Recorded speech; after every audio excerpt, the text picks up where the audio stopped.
खबर अमेठी की गौरीगंज विधानसभा से है, जहां हाड़ कपा देने वाली ठंड में सपा से 2 बार विधायक रहे राकेश प्रताप सिंह ने नामांकन कर एक बार फिर चुनाव जीतने का शंखनाद किया।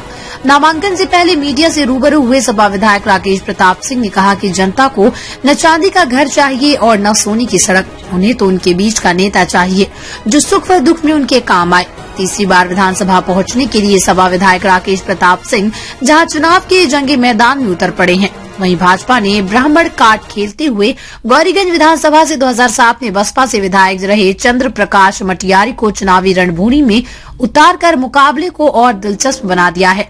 गांव की पगडंडियों से लेकर चाय की दुकानों तक चुनावी चर्चा में लोगों का कहना है कि जो विकास साथ उनकी समस्याओं का समाधान करेगा, वही उनका जनप्रतिनिधि बनने का हकदार है। रमेश त्रिपाठी की रिपोर्ट। आज आपका नामांकन है, किस मुद्दों के साथ आप जा रहे हैं?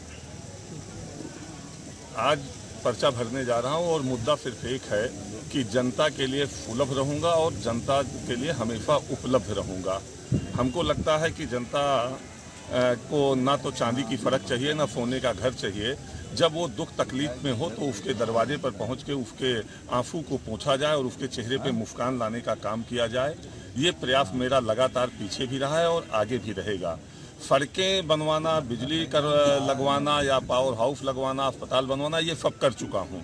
पुल बनवाना, जितने भी पुलों की जरूरत थी मेरी विधानसभा में सब बन गए हैं। जहां पावर हाउस की जरूरत थी बन गए हैं। जहां 1-2 जगह और कमी रह गई थी वो भी प्रस्तावित है, सर्वे हो गया है, उनका भी काम शुरू होने जा रहा है। तो लगभग विकास के काम जो पिछले 60 साल 62 साल में नहीं हुए थे, उसको 10 साल में पूरा करने का काम किया हूँ। बड़े बड़े सपने लोग दिखाए थे, लेकिन ये गौरीगंज विधानसभा में तो नहीं था, लेकिन जगदीशपुर विधानसभा में एक गाजनपुर था, जहां प्रधानमंत्री, मुख्यमंत्री और प्रधानमंत्री बनाने वाले लोग बाढ़ में नदी पे नाव पे घूमते थे और एक पुल का आश्वासन देके चले आते थे, लेकिन एक ईंटा तक वहां नहीं रखवा पाए। उस पुल को 22 महीने में बनवा के और जनता को भले सुल्तानी जो 2 भागों में बटी थी उसको जोड़ने का काम किया। गौरीगंज में 100 बेड का अस्पताल देने का काम किया। 120 केवीए का पावर हाउस, 220 केवीए का पावर हाउस, 633/11 का पावर हाउस, 6-7 पीएफसी, सीएफसी, इस तरह से लगातार जनता का विकास किया हूँ और लगभग 400 किलोमीटर नई सड़कों का निर्माण किया गया है। 3 सड़कों का चौड़ीकरण और सुंदरीकरण किया गया है। तो विकास में तो पूरे उत्तर प्रदेश में 10 विधानसभाएं जो सबसे अग्रिम होंगी उसमें से गौरीगंज एक है। लेकिन मैं दावे के साथ ये कह सकता हूं कि 403 विधायक उत्तर प्रदेश में होते हैं। जितना मैं जनता के लिए सुलभ और उपलब्ध रहता हूं, कोई दूसरा नहीं रहता होगा, ये मैं भरोसे के साथ कह सकता हूं। भैया, क्या लगता है कि आपकी लड़ाई आपके क्षेत्र में किससे होगी, कौन सी पार्टी से? किसी से लड़ाई ही नहीं है। पिछली बार भी इसी तरह लोग कह रहे थे इनसे लड़ाई है, उनसे लड़ाई है। एक तरफा चुनाव जीता, 2 पार्टियों की जमानत जब्त हो गई। जो 325 सीट उत्तर प्रदेश में जीता, उसके उत्तर प्रदेश में भारतीय जनता पार्टी को गौरीगंज विधानसभा में सबसे कम वोट मिला और बसपा की भी जमानत जब्त हो गई। कांग्रेस की जमानत बच गई थी, इस बार कांग्रेस की भी जमानत जब्त हो जाएगी। समाजवादी पार्टी के अलावा गौरीगंज विधानसभा में किसी भी प्रत्याशी की जमानत बचने नहीं जा रही है।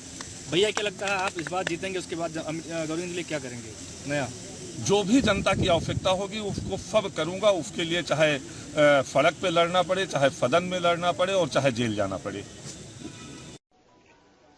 आज आपका नामांकन है, किस मुद्दों के साथ आप जा रहे हैं? आज पर्चा भरने जा रहा हूं और मुद्दा सिर्फ एक है कि जनता के लिए सुलभ रहूंगा और जनता के लिए हमेशा उपलब्ध रहूंगा।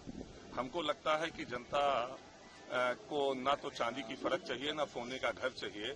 जब वो दुख तकलीफ में हो तो उसके दरवाजे पर पहुंच के उसके आंसू को पोंछा जाए और उसके चेहरे पे मुस्कान लाने का काम किया जाए।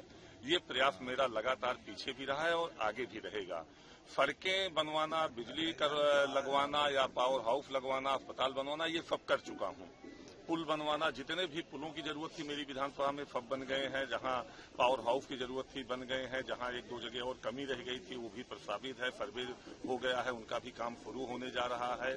तो लगभग विकास के काम जो पिछले 60 साल 62 साल में नहीं हुए थे उसको 10 साल में पूरा करने का काम किया हूं।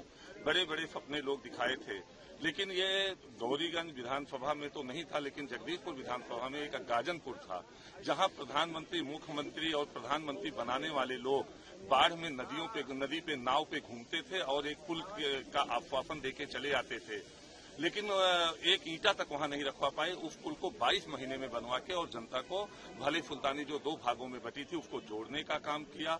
गौरीगंज में 100 बेड का अस्पताल देने का काम किया, 120 केवीए का पावर हाउस, 220 केवीए का पावर हाउस, 633/11 का पावर हाउस, 6-7 पीएफसी, सीएफसी, इस तरह से लगातार जनता का विकास किया हूं और लगभग 400 किलोमीटर नई सड़कों का निर्माण किया गया है, 3 सड़कों का चौड़ीकरण और सुंदरीकरण किया गया है। तो विकास में तो पूरे उत्तर प्रदेश में 10 विधानसभाएं जो सबसे अग्रिम होंगी उसमें से गौरीगंज एक है, लेकिन मैं दावे के साथ ये कह सकता हूं कि 403 विधायक उत्तर प्रदेश में होते हैं। जितना मैं जनता के लिए सुलभ और उपलब्ध रहता हूं, कोई दूसरा नहीं रहता होगा, ये मैं भरोसे के साथ कह सकता हूं। भैया, क्या लगता है कि आपकी लड़ाई आपके क्षेत्र में किससे होगी, कौन सी पार्टी से? किसी से लड़ाई ही नहीं है। पिछली बार भी इसी तरह लोग कह रहे थे इनसे लड़ाई है, उनसे लड़ाई है, एक तरफा चुनाव जीता, 2 पार्टियों की जमानत जब्त हो गई। जो 325 सीट उत्तर प्रदेश में जीता उसके उत्तर प्रदेश में भारतीय जनता पार्टी को गौरीगंज विधानसभा में सबसे कम वोट मिला और बसपा की भी जमानत जब्त हो गई। कांग्रेस की जमानत बच गई थी, इस बार कांग्रेस की भी जमानत जब्त हो जाएगी। समाजवादी पार्टी के अलावा गौरीगंज विधानसभा में किसी भी प्रत्याशी की जमानत बचने नहीं जा रही है। भैया, क्या लगता है आप इस बार जीतेंगे, उसके बाद गौरीगंज के लिए क्या करेंगे नया? जो भी जनता की आवश्यकता होगी उसको सब करूंगा। उसके लिए चाहे सड़क पे लड़ना पड़े, चाहे सदन में लड़ना पड़े और चाहे जेल जाना पड़े।